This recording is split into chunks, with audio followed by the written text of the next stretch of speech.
spectator gains something at a drag race he can't get at other races, in that as the cars are running, the sound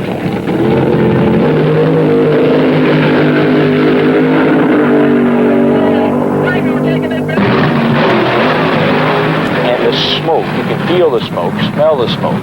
So I think drag racing appeals to more of the senses than many of the other auto sports. So the spectator feels that he can feel drag racing and observe it at the same time.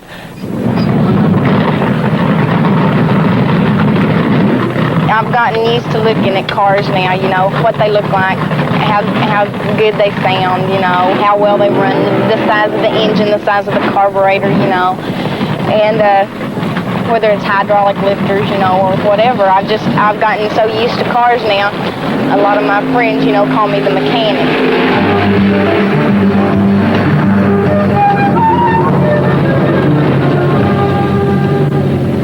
People can determine what kind of automobile it is, and that's the reason funny cars are so popular now.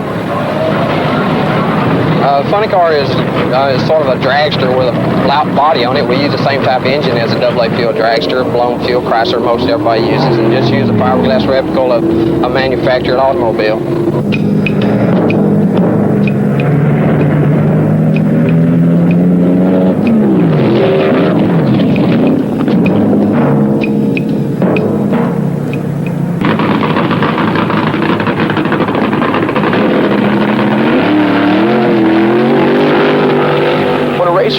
Does burnout at the starting line. He's really just trying to heat his tires for maximum starting line advantage. Those tires work best when they're red hot, and after the racer does his burnout, he tries to back up right back into the tire tracks that he made when he was smoking the tires.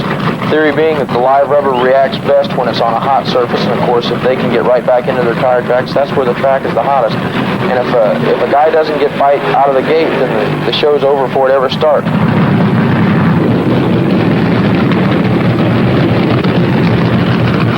What it's all about is the elapsed time that it takes to get from point A to point B, and that's what tells the story as to whether they're doing things right or whether they need to go back and start sorting things out all over again. It's hard to compete against the professionals because they do get more backing money. I'm a professional hobbyist, and they're very hard to beat, these professionals, but we can compete with them. We're not scared of them. I'm known as a lever. I leave quick, I leave hard. My car runs good. As far as equipment goes, I got as good as equipment as they got when I stage the line. It's just that they got 4 motors and I'll have 1. My name is Jim Dunn.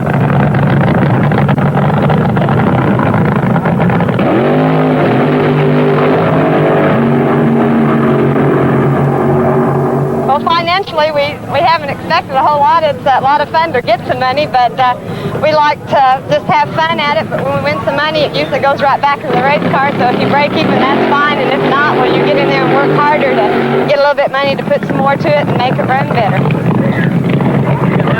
Drag racing is just my hobby. I'm a 3rd grade elementary school teacher, but I like to come out on the weekends and blow some steam.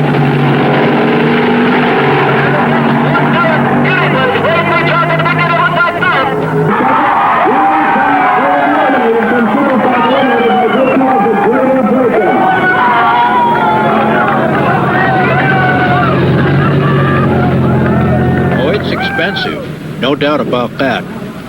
It's hard to stay in when the car eats up the green stuff. Only the top 10 pros make the real good money. Guys like Tom McEwen.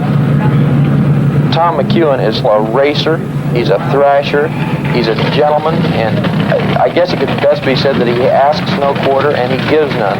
He expects the people that he competes against to attain the same level of professionalism that he's got, and it's really refreshing because he knows he's an entertainer and the people are there to see him run hard, and he'll do whatever's necessary to make his car run hard each and every time. And if by some fluke he gets eliminated before the finals, he's not above taking his parts or his motor, his $10,000 motor, and going and helping out somebody else just to help them get a shot at the final. I like to win, but I like to beat a guy. I don't like to win on luck. And if the guy can beat me, then he deserves to beat me. I learned to race when there was no money in drag racing. So to me, winning the race is the big thing, and having a good time is a big thing. I've won $100,000 during a year's time in just prize money, not counting sponsors.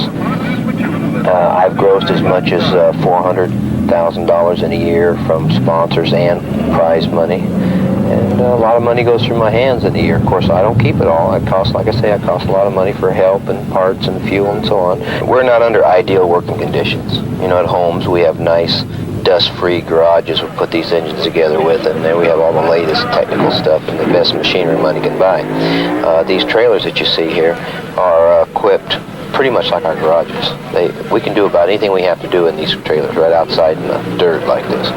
We're used to working under these conditions, and you just don't think about it after a while. We can change engines in an hour between races. We can change pistons. We can change bearings. We can change heads. We can do it laying right out here in the dirt and asphalt.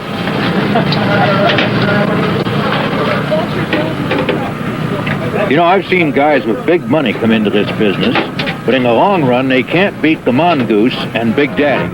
And it's just a real challenge, this drag racing. Even when you really think you know what you're doing, it'll jump up and slap you in the face to show you don't. And when you're going along and you make a lot of money, all of a sudden something will happen, you need to spend it on the race car. And about the time you're about to quit because you're broke, it'll throw you some crumbs. It'll let you win a race and give you just enough money to keep you going again. It's like a disease, I guess, and you eat, sleep, live drag racing. You talk about it. That's all you think about, how you can improve your car, how you can leave the starting line good. And you got these young kids coming up all the time. When you've got kids out there 18 years old with real good reflexes that are trying to shoot you down the starting system and everything. And it's just a matter of training yourself when you have trouble going down the track. You have a fire or anything. You don't even think, like myself, I don't think, well, I should do this or I should do that, because you don't have time to think about it. I just normally put the parachute out or turn the fire extinguisher on or whatever. I just do it normally. And I think that's why I'm still around. I love these big races like this one, national events. I find that is still there after all these years.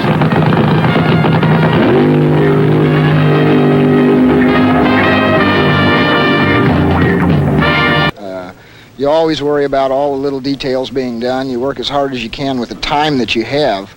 But I think most drivers are like myself. Once the engine starts, you forget all about that and you worry only about the task at hand, which is making a good burnout, getting the tires sticky, getting staged properly, and getting down the quarter mile just as fast and quick as you can.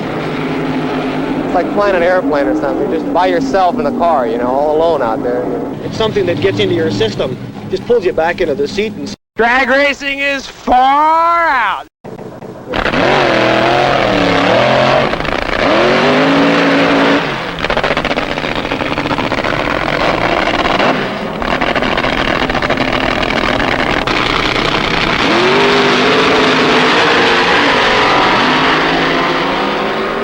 Some races pay as much as $35,000, as little as $1,000. You like to win the big ones, obviously. well, I think the top 10 pros all earn over $200,000 a year in this sport. I know I do, and I'm sure some of the rest earn as much or more. I look at drag racing as in a different aspect. It's more of a hobby to me, so I don't try and make any money off of it. If the car will pay for itself and maintain, after I put everything in to get it running, I'm happy.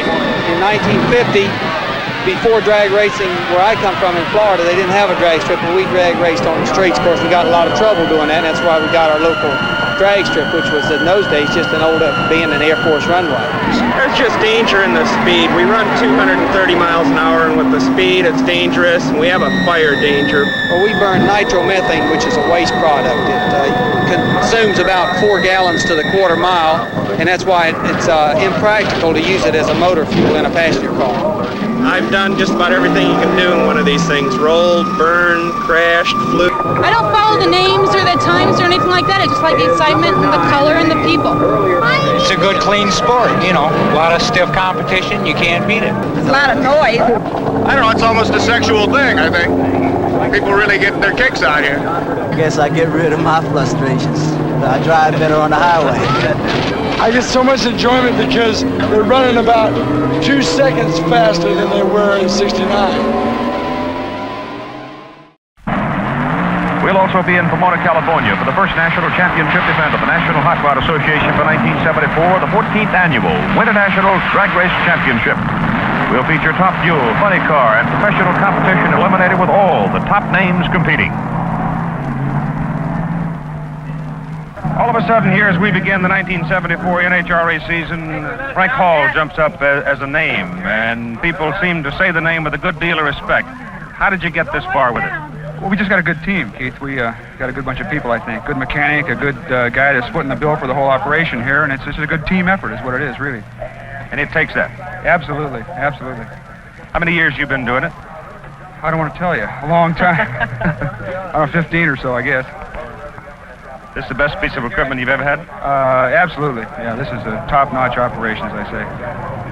We're trying to shoot for a 20, but I don't know if we're going to make it. Our motor's pretty bad shape right now.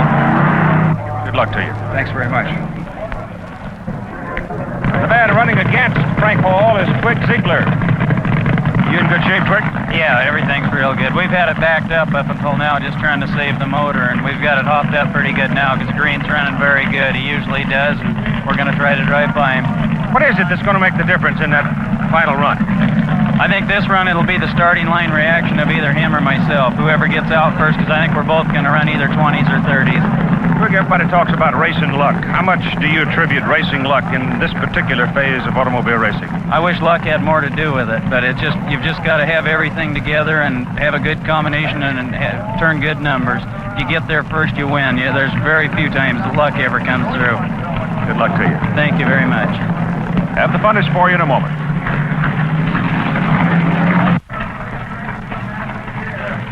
All right, Twig Ziegler now getting suited up for his semifinal run here in the funny car competition against Frank Hall. There have been a lot of the names knocked out. For example, people who have been defeated by these four men include Don Prudhomme and Dale Pulte, Ed McCulloch, Suf Matsubara, Dave Beebe, Tom Hubert, Gene Snow. Some of the great names in drag racing have been defeated, and suddenly here we are with Dale Emery and John Collins coming to the line. Dale Emery, driving a Camaro out of Columbus, Ohio, will be in the tower side, or the one closest to the camera. John Collins of Long Beach, California, will be in the Mustang, and he'll be on the far side. The funny car semifinal. This is, as one drag racing fan put it just a little while ago, oh, this is a raunchy one, because they are so noisy and so exciting.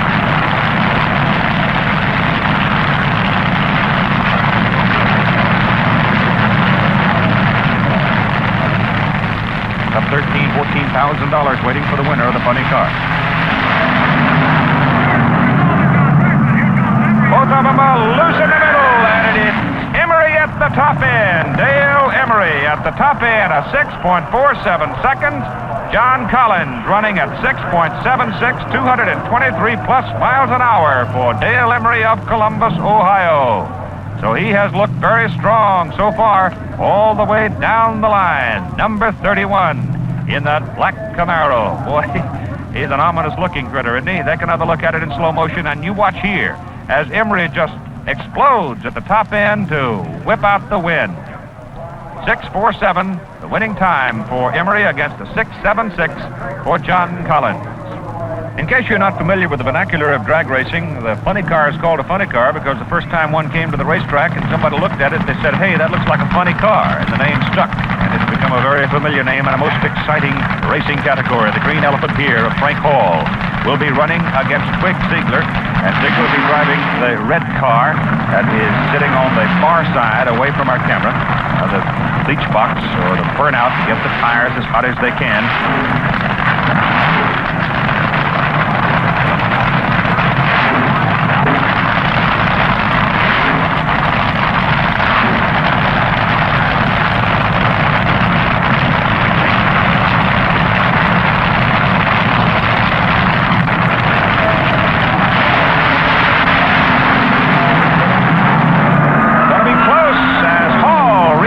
The top end and pulls it out. Frank Hall does 6.43 seconds elapsed time in his Vega, defeating Twig Ziegler in the satellite. Ziegler had a 6.58. Very close at the top end. So the finals in the funny cars will match off Dale Emery in a Camaro from Columbus, Ohio, against Frank Hall of Kirkland, Washington in a Vega. Take another look at the finish in slow motion. Now, just about this point was where Frank Hall began to put Ziegler away and reach the speed trap to achieve a top speed of 217.39 miles an hour. So there's the matchup, Dale Emery against Frank Hall.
For the funny car finals, and it matches Dale Emery of Columbus, Ohio against this man Frank Hall of Kirkland, Washington. Hall driving a 73 Vega, and Emery will be in a 74 Camaro.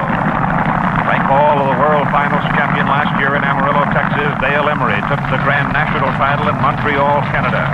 A lot of money at stake here, and the difference between first and second pronounced. $13,800 for the winner, $4,550 for the runner-up. Plus the fact that a national championship, well, you know it's always worth some merchandising value. In automobile racing, these men are professionals. This is their profession.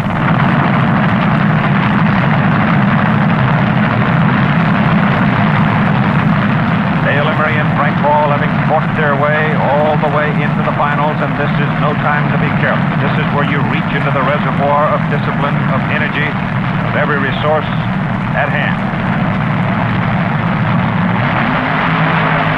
Hall's car brakes on the start line. Frank Hall's car brakes on the start line, and Dale Emery of Columbus, Ohio, runs what amounts to a solo to win the Funny Car Championship. So a tough break here for Frank Hall. Here's the winner, the Funny Car Champ. A little better. Congratulations, Dale. Thank you very much. Good job. Good job. Kind of nice. It doesn't hurt your feelings to run solo on a championship run, does it? No, it definitely was a hard day's work, I'll tell you that. You guys were really thrashing to get this thing pulled together. How much time did you have to spare? Oh, we had about 10 minutes to spare, and that was about it. But we made it, and we got down here, and that's what counts. And you've got a national championship, and you're right. Second one. Yeah, that's great. And a little money. Here comes a happy crew.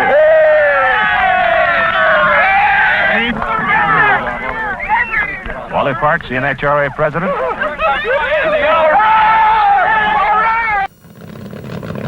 Now we move into the funny car eliminations, possibly not the most dangerous, but certainly the most exciting to watch. And this matchup will pit Don Prudhomme of Granada Hills, California, in a 74 CUDA against Charlie Thurwanger of Dallas, Texas, also in a 74 car, this one a Vega.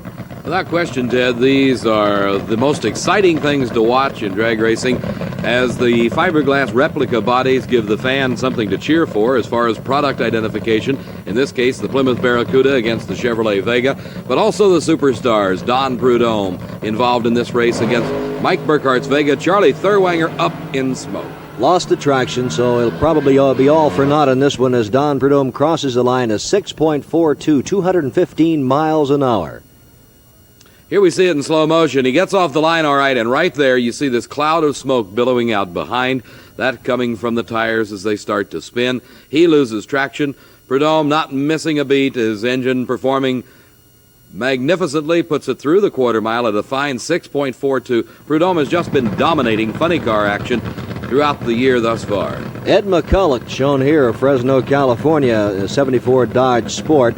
He'll go against Paul Smith of Boynton Beach, Florida. He'll be in the left lane, McCulloch in the right lane. There we saw a good example of how the mechanics and the driver get in and out of these cars. The body raises up from the front, the engine, the tubular chassis, all the fire equipment, the fire bottles, and you see here the face mask, the breather mask, and the full fire suit required of all the drivers in these funny cars and in many other types of competition cars in NHRA competition.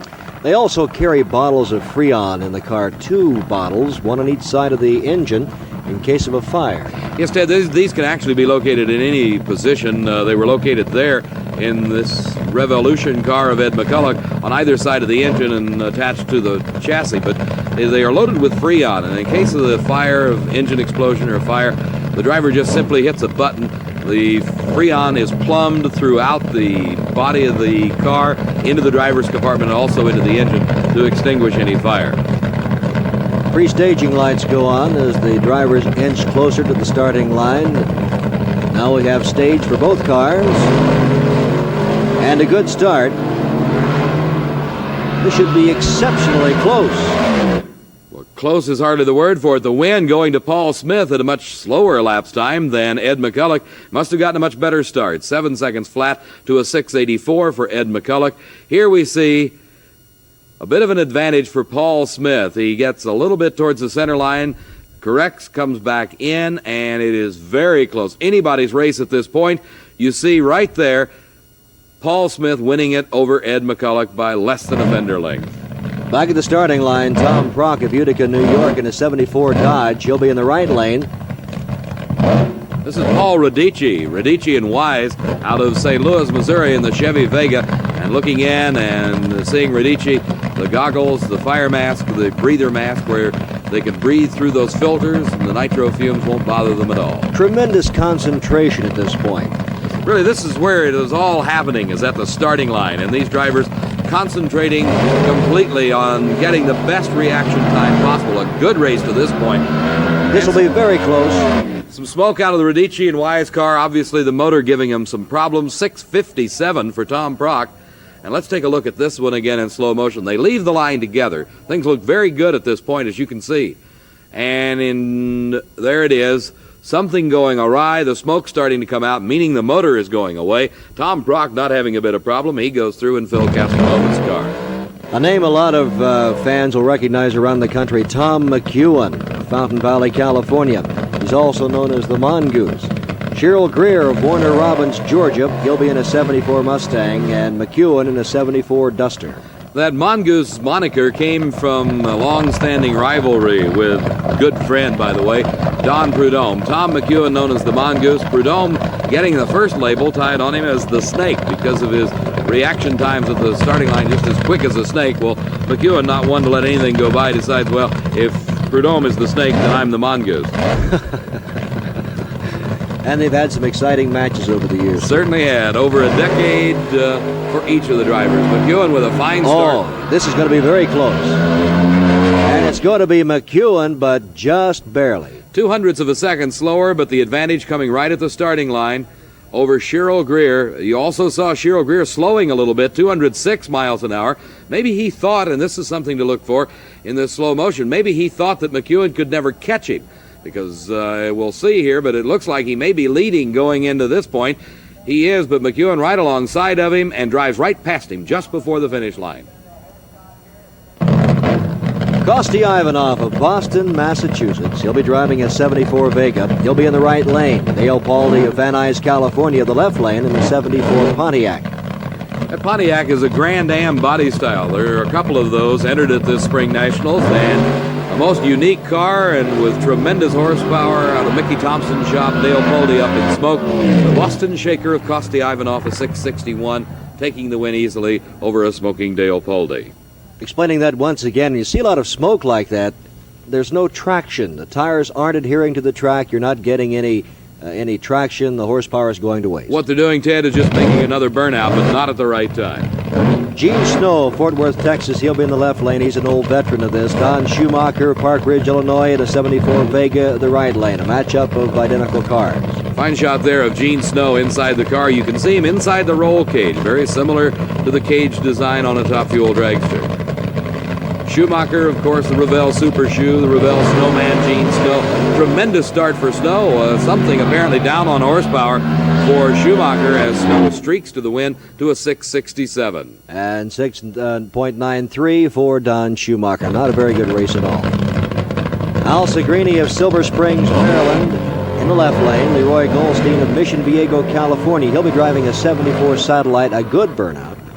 Al Segrini kind of losing himself in the smoke. In the right-hand lane, driving for Whipple and Mr. Ed. The name Ed Wills, known amongst funny car racers particularly. He builds a number of the bodies that are used on these cars.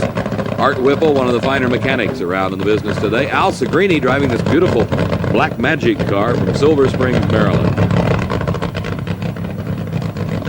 Again, they'll be staging very carefully. Again, the concentration, because in drag racing, it all happens at the line. The advantage that can be gained at the starting line is look at that. Leroy Goldstein going instantly sideways right at the starting line as Segrini just eases her through. He slows down. He recorded a 7:05 for that run. Now look at this. Here you see it in slow motion, almost as if it's on a pivot. I bet he doesn't go 4 feet forward and almost turns the car completely to the right and almost into the guardrail, it looks like. Now he gets it corrected and starts to swing back around. The photographer's moving back as that fiberglass-bodied 1,800 horsepower monster heads right straight for them. Good reaction time on the photographer's part. Also good reaction time on the part of Leroy Goldstein. He was headed straight for the guardrail and yet saved any damage to that fiberglass body. What could have caused that, do you think? Could have been anything, Ted. Could have been water under the tires, one wheel pulling, the other one not, like you would drive a Caterpillar tractor, something like that. Could be some problems in the differential, also causing it to turn that way. Now back at the starting line, John Shoemaker of Farmington, Michigan. He'll be in the left lane. Larry Fullerton of Jacksonville, Florida. Fullerton driving a 74 Mustang and Shoemaker a 74 Pontiac. Fullerton's Trojan Horse Mustang is one of the few 74 Mustang 2 bodies in funny car racing today. It certainly is one of the lowest and wind cheating that you could ask for. He also has problems putting all that horsepower to the ground, too. And there's the time. 7:46 the winning time for 14:72 for the losing effort. The sound that you hear in the background, the cackling in the pipes of the funny cars, and what a matchup here. Two of the greatest names in drag racing today. In the right-hand lane, the U.S. Army-sponsored Barracuda of Don the Snake Prudhomme. In the tower lane, the Plymouth Duster. Or the left-hand lane, that is Tom the Mongoose McEwen, sponsored by the U.S. Navy. It's Army-Navy, Ted, all over again. And a couple of good friends, too, Dave. They've been racing against each other and with each other for a long number of years. Well over a decade of experience in both of these drivers. They are professional drag racers, and this is how they make their living. Tom McEwen in the left lane, Don Prudhomme in the right-hand lane. Taking plenty of time to make sure everything is just perfect before they go to the line. Prudhomme is noted for his starting line reflexes. Let's see how he does. And the jump going to McEwen, but he goes up in smoke. Prudhomme, another flawless run through the quarter mile, 6.45. It's just like clockwork. He knocks him down, 6:45 at 193 miles an hour. Kosti Ivanov is back for this run against Al Segrini this time. Segrini in the left lane. Ivanov will be in the right lane. Here's Kosti Ivanov against Al Segrini. Two East Coast cars, Boston, Massachusetts, and Silver Springs, Maryland. The tree goes green. They leave the starting line together. Great race, extremely close. Kosti Ivanov, 6.56, 207 miles an hour. 667, the losing effort, 209 miles an hour. That 6.56 indicates the amount of time it took that car of Kosti Ivanov to cover 1,320 feet from that standing start a quarter of a mile away to where he crosses the line right there at the finish line. The timing handled by electronic light beams across the track, and completely electronic and completely automatic. Veteran Gene Snow back again for another run. He'll be in the lane nearest you, the tower lane, the left lane, against Tom Kroc. The crew underneath the body of Gene Snow, you see there how they lift it up. That's how they get into the engine and how the driver gets in and out of the car, frantically working around the car of Snow. But apparently everything's okay. He makes another short burnout. Tom Kroc driving for Phil Castronova from Utica, New York. A very tough competitor for Gene Snow, who you see right here. Gene Snow, a man who's been around drag racing for a number of years, a very experienced, a very veteran driver. We have pre-staging and the crews working behind, getting the vehicles prepared to follow them down the track. We have the stage. We're off, and Tom Kroc having some trouble going up in smoke. No traction. Gene Snow, an easy win, 6.56. 8.6, 180 miles an hour. He backed off when he saw he had the win. That's right, Ted. The 180 miles an hour, indicating that he did not drive it all the way through the traps, shutting it off very early. You see the cloud of smoke behind Tom Prock. That means he's making a burnout, but he's making it about 10 feet on the wrong side of the starting line. Here's how they start these cars, with an electric starter attached to the supercharger. That bright red bottle you see down strapped to the chassis is the fire bottle, loaded with Freon, one on each side. In case of a fire, the driver just pushes a button. It's plumbed throughout the car to the driver's compartment, to the engine compartment in this Fireball Vega. Paul Smith driving from Boynton Beach, Florida. That in the case of a fire. And he'll be going against John Shoemaker in the left lane. Shoemaker using one of the unique Grand Am Pontiac bodies, while Paul Smith, seen here, is in the Chevrolet Vega. Let's explain the starting situation, the lights there. We have pre-stage, and then the stage is 16 inches later. Approximately 16 inches later is another light beam for the staging. Both these cars up in smoke. Here it's who can backpedal or who can get the tires to couple back up first, and it was Paul Smith. 7:21 at 193. As John Shoemaker going up in smoke, the car starting to get out of control. He headed it towards this. There you see it going towards the guardrail. He had to lift completely. Paul Smith was able to backpedal just enough to where the tires coupled back up. He carried it on through. This is the Fireball Vega from Boynton Beach, Florida. Paul Smith advancing another round in Funny Car Eliminator here at the Spring Nationals. And to the funny car, Don Prudhomme against Kosti Ivanov. Ivanov in the left lane. There's a look at him. Don Prudhomme in the right lane, and this should be a tremendous matchup. East versus West with Kosti Ivanov from Boston, Massachusetts. Don Prudhomme, they call him the Snake, from Granada Hills, California, has dominated funny car racing thus far this year. Let's see if he can go all the way here at the Spring Nationals. And Ivanov having all kinds of trouble getting the rubber on the track, not holding. Don Prudhomme, another winner. A time of 6.45, a speed of 216 miles an hour. Another 6:45 for Don Prudhomme. He has been very consistent. You see there the difference. No smoke at all out of the car of Prudhomme, the Plymouth Barracuda. He knows he's got it won, the parachute coming out as he crosses the finish line. Gene Snow against Paul Smith. Smith in the left lane and Snow in the right lane, and Snow been around a long time. He's a consistent winner. Sure has. He's had his ups and downs the past couple of years, but concentrating now on this new Vega-bodied funny car. In the right-hand lane, the Revell Snowman Gene Snow. The Fireball Vega, Phillips and Shores from Boynton Beach, Florida, Paul Smith, the driver. You see a close shot of Paul and his intense concentration on the Christmas tree. We have pre-stage, stage, and they're off, and all kinds of trouble for Paul Smith as Gene Snow breezes on through, and Paul Smith unable to keep it in line. Not only unable to keep it in line, even in his lane. As you can see him there, passing through the quarter mile ahead of Gene Snow's push truck. Paul Smith, let's watch this one on slow motion. The car losing traction and crossing over into Gene Snow's lane. Anytime you cross the lane lines, the outer extremity of the strip or the centered line, as you'll see him do here in just a moment, automatic disqualification, but the race was lost anyway as Gene Snow streaks on to take the win in the semifinal and move into the final to face up against Don Prudhomme. Now the funny car, the finals, and it should be a whale of a matchup. Gene Snow going against this man, Don Prudhomme. Granada Hills, California, he'll be in the lane nearest to you. And Gene Snow of Fort Worth, Texas, in the far lane. And here's a look at Gene. It's a long time between drinks of water for Gene Snow. At one time, he dominated funny car racing. Back about 1970, he won 3 major NHRA national events and was runner-up at 2 others. Since then, it's been a period of ups and downs. Don Prudhomme dominating racing early in the season, and Gene Snow with a big lead at this moment. Let's see, can he hold on? A bit of smoke he does, and Gene Snow with an upset win takes the title Spring Nationals champion over Don Prudhomme. The times there, Snow turning a 6.46 second to a losing 6.68 for Don Prudhomme. A tremendous Spring National for Gene Snow this year.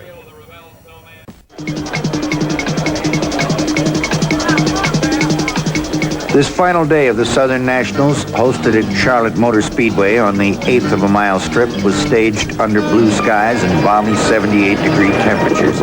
Ideal weather for racing or watching. After yesterday's elimination runs, 8 cars were left in each of the classes we covered. Funny cars, pro stockers, and top fuelers.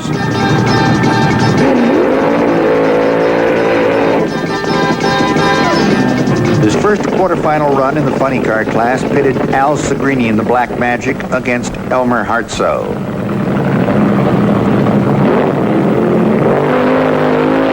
Segrini's Magic is through the traps first with an ET of 4.41, a speed of 163.93 miles per hour.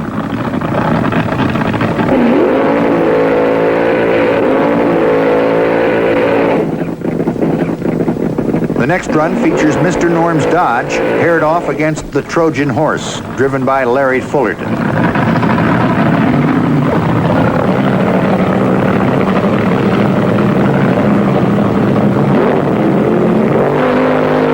Kenny Safford drops the hammer on the horse with a winning ET of 4.44 to Fullerton's 4.82.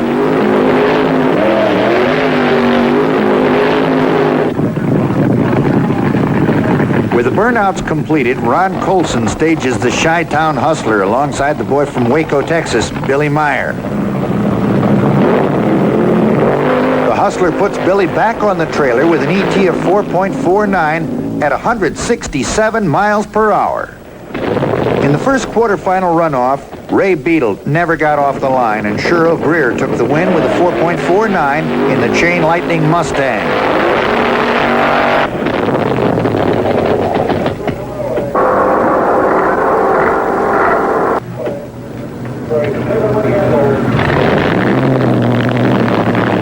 Cheryl Greer and Ron Colson in the Chi-Town Hustler make up the first semifinal pairing for funny cars. The burnouts are wild.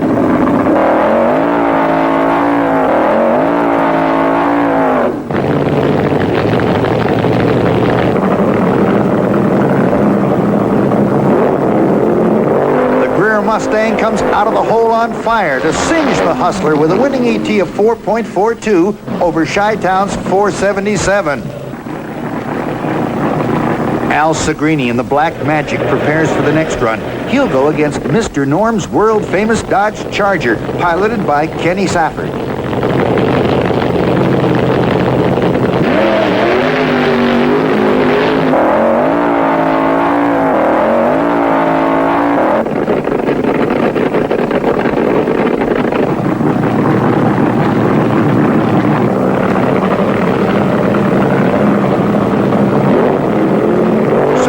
Magic can't do it this time as Kenny Safford streaks through the lights with a winning ET of 4.69.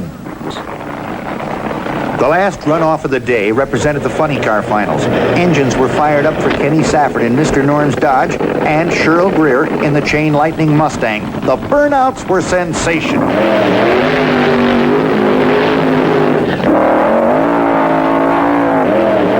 These two drivers are top professionals. Both cars are superb engineering masterpieces. Tension builds and the crowd is up. The machines are staged with all the precision and accuracy of a Swiss watch. On the green, both cars come out of the hole like they were welded together, but Kenny Safford roared through the traps first to pick up all the marbles in the funny car meet. Mr. Norm's Charger goes back on the trailer and home to Chicago with another first-place trophy. The pick of the plums in the $100,000 pie went to Dale Funk, Kenny Safford, and Wayne Gap. To them, as well as the 15,000 spectators who basked in the warm Carolina sun, the IHRA Southern Nationals was a spectacular meet. Now we're getting ready for the quarterfinals of the funny cars. In the far lane, on the left side, young Billy Meyer of Waco, Texas, earlier turned into 6:19, knocking 0.03 of a second off Don Prudhomme's old 6:22 mark. After that race, he went back to the pit area to do his own work. Very concerned about the crankshaft of this car. Therefore, they dropped the pan to inspect the shaft. It was okay. And so he said, all right, button it back up again, and we'll go on the line. And he's against a tough customer, Ed McCulloch of Fresno, California. But this 19-year-old from Waco, Texas, has a legion of followers right now as they move to B stage.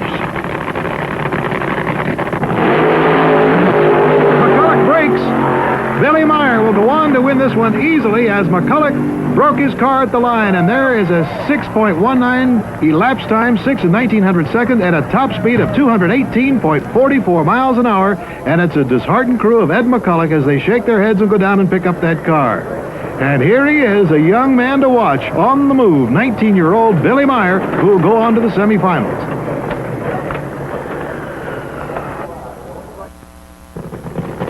Now a quick look at the bracketing. You saw Billy Meyer defeat McCulloch. Then Don Shoemaker defeated Pat Foster. That sets up the match right now between Don the Snake Prudhomme and Al Bergler. Prudhomme from Granada Hills, California, who won an unprecedented fourth U.S. Nationals Eliminator victory a year ago, is certainly a top-heavy favorite again this year. Nobody is wilier than the Snake Prudhomme. He's up against a good man here in a 74 Vega, Al Bergler of Mount Clemens, Michigan. Incidentally, Prudhomme is driving a 74 Cuda. On the line they go, once they're staged. Then the Christmas tree lights go. The question is, which man can get off cleanly as Buster Couch throws the green? Prudhomme getting a sensational start. He'll win it. He'll win it easily as he popped his chute a little bit early, as a matter of fact, almost a little bit overconfident. Well, that's what happens when you're a great veteran. Prudhomme knew that he had his man beat, so he eased off on the throttle and pops his chute. You'll see it go just a little before he hits the lights. And that gives him a 6:43 elapsed time, 200 flat as far as the top end speed is concerned, and he goes on to the semifinals. Now, 2 nights ago, Mike Miller, who'll be facing Kosti Ivanov, had a dramatic thing happen to him in the time trials. On the left side, you'll see Miller come out, and as he crosses the finish line, the engine blew, and parts scattered everywhere. But believe it or not, they worked all night long. They got a new engine installed in that machine, and all he did was to go out and beat Danny Ongaias, and now he's ready to go in the quarterfinals in his Green Elephant with a new engine against Kosti Ivanov. And Kosti Ivanov is having a little bit of trouble getting that car to come up to the starting line, and I don't believe they're going to make it. They cannot get it unfrozen. Kosti Ivanov, sitting almost helpless now, can't do a thing about it. What a story he had. His father put a car together with spare parts and drove the family out of communist Bulgaria. That happened something like 15 years ago. And Kosti Ivanov came to the United States, became a great drag racing star, but right now, one of the most disappointing moments in his career, that will send Mike Miller in the Green Elephant to the starting line all alone. Ivanov can't contest him, the ultimate in frustration in drag racing. This is what they call a milk run, a piece of cake. And Mike Miller advances to the semifinals.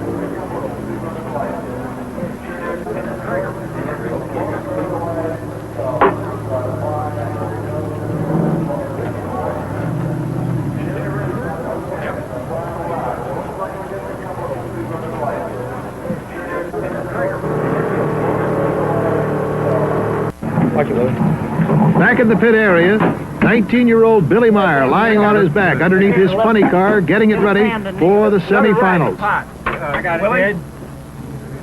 I got it. Right behind us, Fred. What's that? Billy is an absolute wizard when it comes to automobile engines. And believe it or not, they can take an automobile engine out of one of these cars and have it replaced in 35 minutes. And the activity is just as frenzied over in Don Shoemaker's pit area. Don does the work on his car, too. Down off the jack. Let's head on up there. Down and back. I still need an 11/16. Trying to mastermind his way to victory over Billy Meyer. And now everybody cheers as Billy Meyer comes out, getting ready for the semifinal matchup between him and Don Shoemaker. As Billy comes into that wet area on the pavement, he'll spin those rear tires, heating them up. The water keeps the tires from blistering. Spinning them like that and making them smoke, heats them up, gives them lots of traction. traction and bite, which is what you need at the start line. And now, here comes Don Shoemaker from Park Ridge, Illinois, known as Super Shoe. Won the national championship in 1970. Hopes to repeat here in the Nationals in 1974. And Billy Meyer hopes to capture his very first national title. Waco Willie is his nickname, and we talked to him a little bit earlier. Hey, Billy, I don't want to bother you when you're real busy here, but what did you find in the shaft? Was it okay? Yeah, it was perfect. That surprised me, but we had to find out. Billy Meyer was satisfied with the crankshaft on his car, so we moved over to Don Shoemaker's pit. What seems to be the problem? You seem to be working frantically here. Oh, we got a little bit too much weight on the clutch, and it's pulling the motor down in the middle and burning some pistons out of it. That's why you changed the pistons, huh? That's right. We have to change 4 of them. Well, aside from the mechanical problem, how about the psychological problem going against young Billy Meyer? I'll take him on any day of the week. He's my hero right now because he's a good friend of mine. He's a very young man, and he's doing a hell of a job, but I'll take him on any day of the week. Well, you won't have to wait any day of the week. It's coming up real soon. That's right. It's coming up right now, as a matter of fact, as Don Shoemaker eases his car to the line. Boy, what a moment of tension here. Everything has to be so right at that start, and Billy Meyer gets a good start. He's got a half a car length lead, now a car length, now 2 cars, and he goes over, and the engine blows on Shoemaker's car as he crosses the finish line. Billy Meyer defeats Don Shoemaker in the semis of the funny car, and Shoemaker blows the engine at the line. Let's take a look at what happened. And we saw the flames shoot out of that car. Here's Billy. He realizes that he's got it won. There goes the chute a little bit early. And there goes the engine. 6:26. The elapsed time for Meyer, 2:10.28. And for Shoemaker, a 6:34 and a top speed of 2:25. But of course, Billy Meyer eased off his engine just before the finish line. And now here is Don the Snake Prudhomme going against Mike Miller in the Green Elephant as Prudhomme goes through the burnout. And here is the Green Elephant. Mike Miller, as we told you earlier, defeated Danny Ongayas. And now here he is against Don Prudhomme.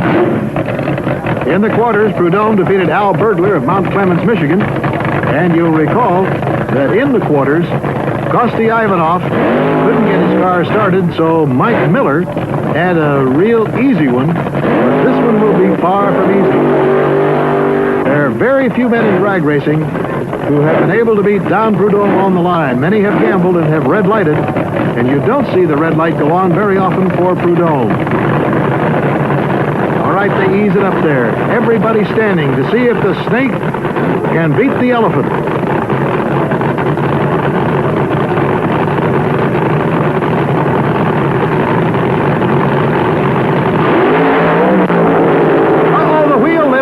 The wheel lifts on Miller's car, and that's just enough to let Prudhomme sail on into the finish line. Mike Miller couldn't control it, and there it is, a victory for Prudhomme at 6:56 and 185 top speed. Mike Miller a 998, and Prudhomme will go against Billy Meyer in the final. And now we have one more champion to be named.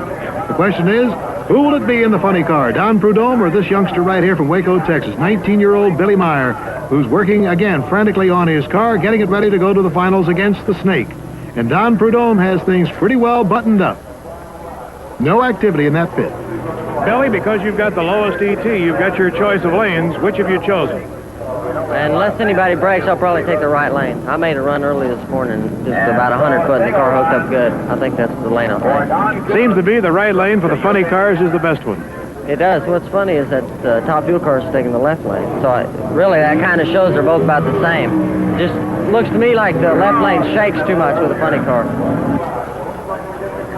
Well, we're moments away from Billy putting the top on his car. Let's talk to Don Prudhomme. Well, Don, we found out from Billy that he wants the right lane. That means the left one's for you, the tower lane. How do you feel about it? Well, I still feel pretty good about it. You know, Billy's running awfully good, and of course, low ET, the previous round has his choice of lanes, but I feel all right. The left lane looks plenty good, and we worked on the car all night last night, and the rain kind of saved it today, or I should say yesterday. Is there any psychology that you might work on your younger opponent? Well, I think he's plenty nervous about the race, and I'm a little nervous myself. I think he'd like to beat me, and I don't know if I don't think he's ever won a national event before, and I guess I've won a few, so he's out there to beat me. And so the stage is set for the dramatic showdown between the defending champion Don Prudhomme and the newcomer who came out of Texas to challenge the champ, Billy Meyer.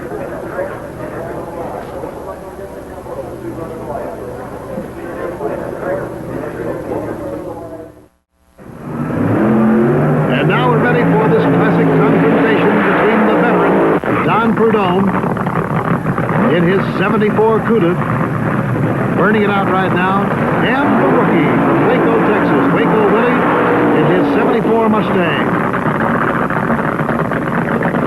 Billy Meyer has never gotten this far before in a meet of this stature. Don Prudhomme has been a 4-time national champion. And the question is, which of these two is going to win in this shootout? Neither one can afford to get off the line too soon because he would red light and automatically be eliminated. Billy Meyer, hands on the wheel.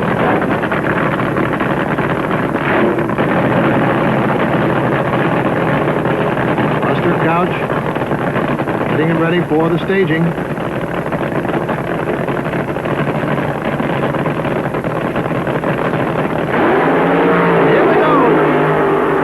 Swerve. That's enough to cost him the race as Don Prudhomme goes across the finish line in 6.33 elapsed time. Billy Meyer a 6:46. Top end speed for Prudhomme was 2:22.32 and Billy Meyer had a 2:19.51. And now in ultra slow motion, the exciting start. Both drivers get right on it on the green. It's a perfect start. But watch the tires on Prudhomme's car in the near lane. Absolutely clean, perfect traction. And Billy's are starting to smoke. They're spinning. And it throws the car just offline, enough to cost him a national championship. Well, everything is hissing and smoking in there, and I imagine Don Prudhomme is too. I don't know. Don, do you know that you've won it? Do you know you won it? Well, yeah, it kind of looking like it comes down the track. I'm kind of happy about it, too. Take all that stuff off so we can get the good look at the happy winner's face. Boy, what a lot of tension was involved at the start of that one. Oh, sure was. Don, you know, everybody said Waco Willie is fast, but watch the old snake, the old veteran. Yeah, thank you very much. It's tremendous when it's 2 times in a year like that. I'm sure there's a lot of United States Army people around the country who will be proud of this one. Well, I'll tell you, fellas, mighty proud of you, too, is Wally Parks, the president of NHRA. He's congratulated you many times. Sure have, and it's a good habit to get into. Of course, Don just proved that if you're willing to work all night long and really thrash, why, it pays off in the end. And we're very proud of him as one of the best champions drag racing has ever had. Thanks, Wally. And Don, I know you have kind words for Billy Meyer, who got all the way into the finals. Yeah, he's tremendous. The race, I was super impressed. I don't even know what I ran the last run here, but he was running tremendous, and he's a good racer, and he's going to be one heck of a racer. You know, Joe Smith said, you know, even Don Prudhomme cries, and I see a tear in your eye. You must be emotionally moved. Yeah, you bet. Okay, buddy. Well, that's it from the 20th Annual NHRA Nationals. This is the premier event in drag racing from Indianapolis. We hope you've enjoyed it. Golly, we had a lot of bad weather to contend with, but when it comes right down to the finals, we had a beautiful day. And all in all, Wide World of Sports is happy to have been here once again.